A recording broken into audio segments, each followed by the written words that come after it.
Fala pessoal, hoje em mais uma aula de Mecânica dos Fluidos 1, hoje iremos falar sobre nosso campo de tensões. E assim, em nosso estudo de Mecânica dos Fluidos, a gente tem que entender como que funciona as forças que agem sobre as nossas partículas, né, de fluido. E assim, existem dois tipos de forças, né? Existem as forças de superfície, que aí é basicamente pressão e atrito, e existem também as forças de corpo, que aí basicamente é a força gravitacional. E como hoje estamos falando sobre tensões, a gente vai se delimitar somente às forças de superfície, que são, para o nosso fluido, como o nosso fluido é contínuo, né? Então a gente tem partículas dentro delas que interagem entre si. Então uma partícula reage a outra partícula, gerando forças de superfícies na superfície das partículas, né? E se você fizer então essa força sobre uma superfície, e aí seria a superfície da nossa partícula, você acaba gerando uma tensão. E a tensão é ela que vai nos demonstrar como que está sendo transmitida essa força pelo nosso corpo de fluido.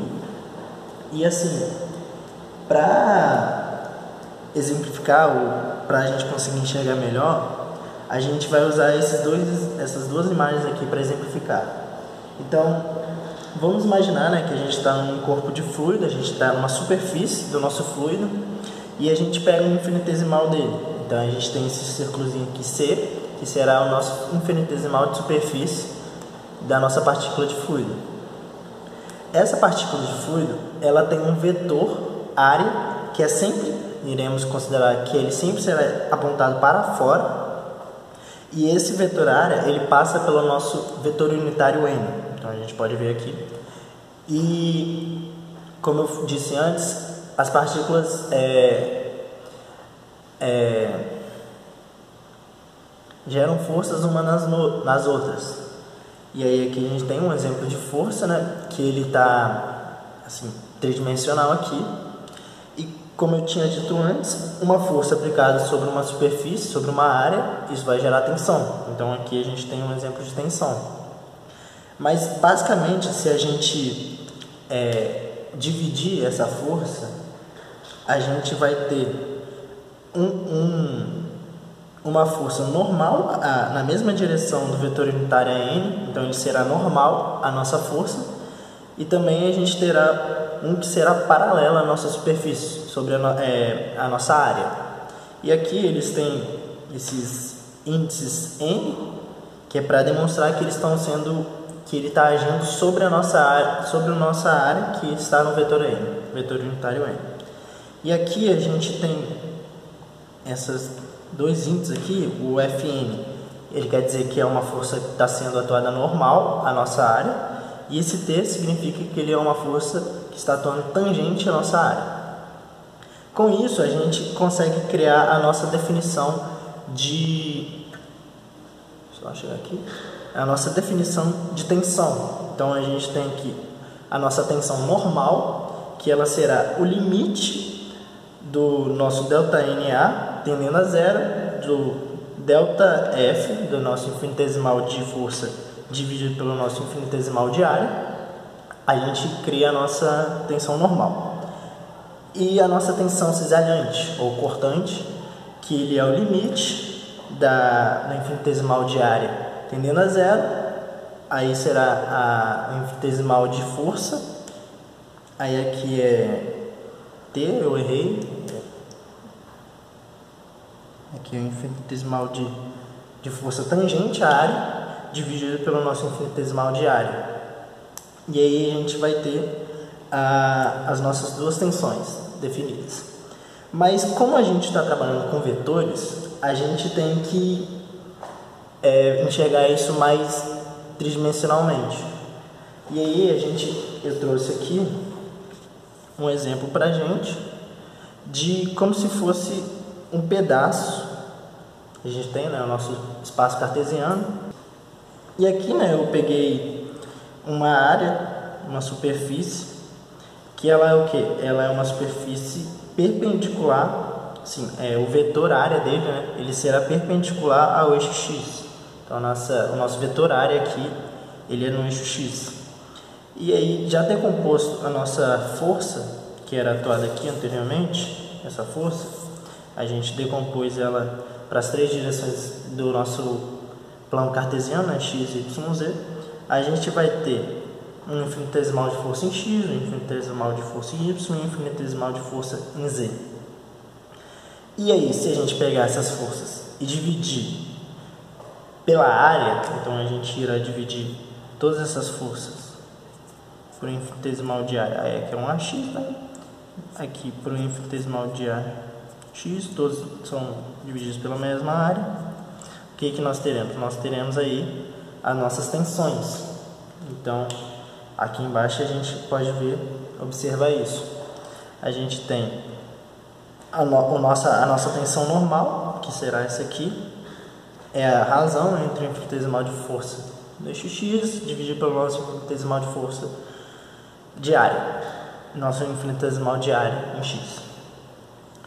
Aí temos essas duas outras forças que elas estão tangentes à nossa área, então elas serão as nossas tensões cisalhantes. A gente tem aqui a razão do nosso infinitesimal de força em y dividido pela nossa força, e aí a gente terá essa tensão cisalhante, e temos também a força em z dividido pela nossa área, e a gente terá essa tensão cisalhante. Um fato importante para enxergar é os nossos índices. As nossas tensões, elas vêm com um índice duplo. Ela vem aqui xx, xy e xz. O que significa cada índice? O primeiro índice aqui, ele significa a direção perpendicular da nossa área. Como eu tinha dito antes aqui, a gente tem esse vetor unitário n, que ele está demonstrando para a gente onde está o nosso vetor área, que é perpendicular à nossa área. Então aqui, nesse exemplo, a gente tem que esse índice x significa a direção que o nosso vetor área está. Então, como a gente pode ver, o nosso vetor perpendicular à nossa área está no eixo x. Esse é o primeiro índice. E o segundo índice, ele nos diz a direção da nossa força. Então a gente tem aqui a força x, ela está na direção do eixo x. Aqui a gente pode observar aqui, ó, a nossa área é a mesma, então na direção x, e aqui a direção da nossa força, ela está no eixo y, e a mesma coisa aqui para xz. E como a gente está vendo aqui, a gente só está vendo uma área do nosso corpo, que é tridimensional. Então a gente começa a ampliar isso para algo tridimensional, e aí a gente encontra o nosso campo de tensões, que é denotado por essa sigla aqui, e ela é formada por toda essa matriz aqui, 3×3. Então a gente tem aqui, ó, a nossa tensão, a gente pode ver aqui, né, um cubo. Então a gente tem aqui, ó, a nossa área perpendicular a x, a nossa área perpendicular a y e a nossa área perpendicular a z. Aqui a gente mostra só os positivos. E aqui a gente encontra, né, se você for para a área perpendicular y, você encontra a força aqui, a área y, e a nossa força em x. Então ela será tangente à nossa área. Aí a gente tem y, a área y e a força em y também. E depois a outra cisalhante, né, que será a força, será a área perpendicular a y, e a força, a direção da força em z. E aí a mesma coisa para a nossa região z. E aí com isso a gente irá formar todo o nosso campo de tensões, que será muito importante para as nossas próximas aulas. Por hoje é isso. Muito obrigado aí pela atenção e até a próxima.